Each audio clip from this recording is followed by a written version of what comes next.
بسم الله الرحمن الرحيم يا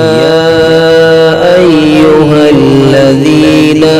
آمنوا لا تكونوا كالذين آذوا موسى فبرأه الله مما قالوا وكان عند الله وجيها يا أيها الذين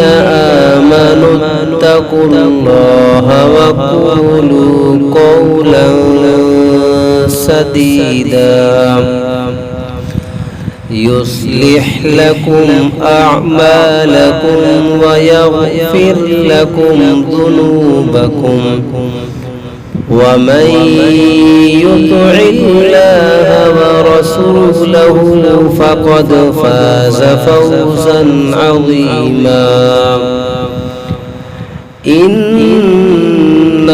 عرضنا الأمانة على السماوات والأرض والجبال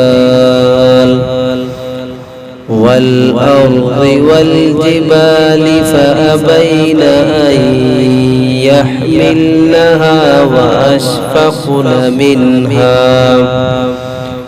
وأشفقن منها وحملها الإنسان إنه كان ظلوما جهولا ليعذب الله المنافقين والمنافقات